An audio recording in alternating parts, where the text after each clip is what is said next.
साथियों, रविंद्र गोदारा को जिस प्रकार से आत्महत्या के लिए मजबूर किया गया और जिस प्रकार से क्षेत्र के लोगों ने उन्हें श्रद्धांजलि और उन्हें न्याय देने के लिए एक बड़ी भारी संख्या में हम लोगों ने साथ संघर्ष करने का फैसला किया, उस संघर्ष के रिजल्ट आने स्टार्ट हो गए हैं।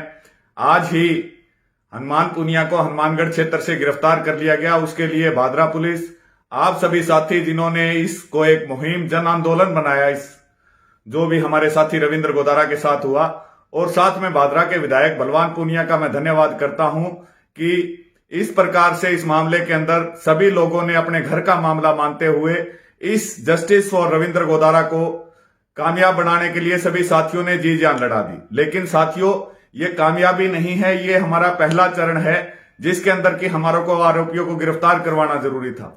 अभी बचे हुए आरोपियों की गिरफ्तारी के लिए पुलिस लगातार छापेमारी कर रही है। तो साथियों, हमें इस केस को, जैसा कि हमने फैसला नाथुश्री चोपटा की महापंचायत में किया था कि इस केस को अंजाम तक पहुंचाना है। बहुत सारे एफिडेविट जो है ब्लैकमेलिंग के हमारे पास आ चुके हैं, फिर भी आपकी एक एक मदद इस केस के लिए बहुत ही सहायतादार होगी। तो किसी भी साथी को यदि इन आरोपियों में से किसी ने ब्लैकमेल किया है तो वो अपना एफिडेविट जो है वो हमें या भिरानी थाने के अंदर जाकर दे, जिससे कि इस केस में साथी जो है, ये आरोपी हैं, वो जमानत पर ना छूट सके और केस सजा सुनाने तक से जो भी दोषी है, रविंद्र गोदारा जैसे इंसान को जिन्होंने हमसे छीन लिया, उन्हें सजा दिलवाई जा सके। इसके लिए साथियों, जिस भी साथी के पास इनकी ब्लैकमेलिंग का कोई भी सबूत है, वो साथी अपने सबूत जो है वो हमारे पास या फिर भिरानी थाने के अंदर जमा कराए। सभी साथियों का बहुत बहुत धन्यवाद जिन्होंने इस मुहिम के अंदर, चाहे वो चोपटा महापंचायत हो, चाहे वो उनका पता बताने के लिए कुछ गुप्त साथियों द्वारा इंफॉर्मेशन दी गई जिसके आधार पर ये गिरफ्तार किए गए, उसके लिए मैं सभी साथियों का बहुत बहुत धन्यवाद करना चाहूंगा। साथ में साथियों, ये हादसा हमें एक बहुत बड़ी शिक्षा देकर जाता है।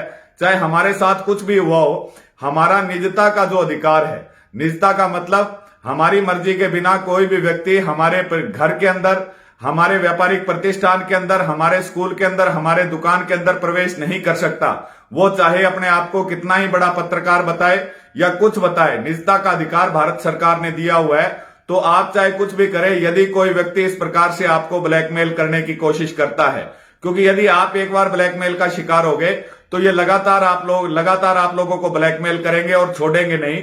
तो इसके लिए कोई भी साथी यदि इस प्रकार इन लोगों के द्वारा, नकली यूट्यूबरों के द्वारा, जिनका ब्लैकमेलिंग मुख्य धंधा है, बहुत सारे अच्छे यूट्यूबर भी हैं लेकिन जो ब्लैकमेलिंग का धंधा कर रहे हैं, इनके खिलाफ हमारी ये मुहिम चलती रहेगी। इसमें कोई भी साथी यदि इनका अब भी शिकार हो रहा है या पुराने समय में बहुत ज्यादा शिकार हुआ है और मानसिक त्रासदी जो साथी झेल रहा है, वो भी रविंद्र गोदारा की तरह कदम उठा सकता है, तो वो ऐसा कोई कदम ना उठाए, वो हमारे से संपर्क करे ताकि दोषियों के ऊपर हम कार्रवाई कर सके। तो किसी भी साथी के पास यदि इस मामले को लेकर या और कोई यूट्यूबर है जो उन्हें ब्लैकमेल कर रहा है, वो हमारे से संपर्क करे। हम पुलिस के अंदर मुकदमा दर्ज कराकर सभी साथियों को इंसाफ दिलाने की कोशिश करेंगे। पत्रकारिता के क्षेत्र में वही लोग काम करें जिनके जन सेवा की भावना है और जो अच्छे तरीके से पत्रकारिता या यूट्यूबिंग या फिर इलेक्ट्रॉनिक मीडिया में काम करना चाहते हैं। कोई साथी इस क्षेत्र को यदि ये सोचता है कि वो ब्लैकमेलिंग करके और लोगों से पैसा ऐंठने का काम करेगा, क्योंकि हम एक बहुत बड़ा हीरा हमारे क्षेत्र से खो चुके हैं, ऐसा किसी और के साथ घटना ना हो, इसलिए हमें अपने दोनों आंख और दोनों कान खुले रखने पड़ेंगे।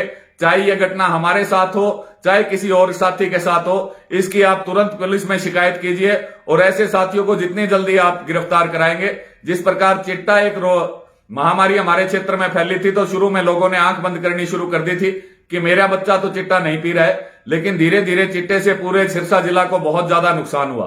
तो वो नुकसान इस रविंद्र गोदारा के मामले में, ये नुकसान जो है हमारे क्षेत्र को और ना उठाना पड़ जाए और इन ब्लैकमेलरों की हिम्मत और ज्यादा ना बढ़ जाए। इसके लिए आप सभी साथी, कोई भी यदि इस प्रकार के अवसाद का शिकार होता है, ब्लैकमेलिंग का शिकार होता है, तो वो तुरंत पुलिस से संपर्क कर उन साथियों पर कार्रवाई करे। पुलिस से, सरसा पुलिस से हमारी बातचीत एसपी साहब से, चोपटा एसएचओ से हो चुकी है। कोई भी साथी आपको ब्लैकमेल करता है तो तुरंत आप उस साथी की शिकायत जो है वो पुलिस में करें, पुलिस आपका बहुत बहुत सहयोग करेगी। तो सभी साथी लगातार जस्टिस फॉर रविंद्र गोदारा में अपना सहयोग देते रहेंगे ताकि हम रविंद्र गोदारा के हत्यारों को सजा तक पहुंचा सके। कुछ साथी कहते रहते हैं कि कानून को अपने काम करने दीजिए, तो उन साथियों को बताना चाहूंगा कि कानून और सरकार अगर काम करते तो ना तो जन आंदोलनों की जरूरत होती, ना हमें लोगों की भीड़ इकट्ठी करने की जरूरत होती। बिल्कुल कानून ने अपना काम बढ़िया तरीके से किया है, लेकिन जन दबाव, लोकतंत्र के अंदर लोगों की संख्या बहुत महत्वपूर्ण है। तो जो जन दबाव आपने चोपटा महापंचायत में बनाया, जिस प्रकार भारी भीड़ रविंद्र गोदारा जी को न्याय देने के लिए उमड़ी, वो निश्चित तौर पर इस केस के अंदर एक बहुत बड़ी सफलता हासिल करने का हमारा एक राज रहा। आगे भी जब भी किसी साथी के साथ अन्याय होगा, हम इसी प्रकार खड़े पाएंगे। और आप सभी साथी, अन्याय किसी के साथ भी हो सकता है, जब भी किसी साथी के साथ अन्याय हो, अन्याय को देखकर आगे नहीं बढ़े बल्कि अन्याय के खिलाफ बोले। सभी साथियों का बहुत बहुत धन्यवाद।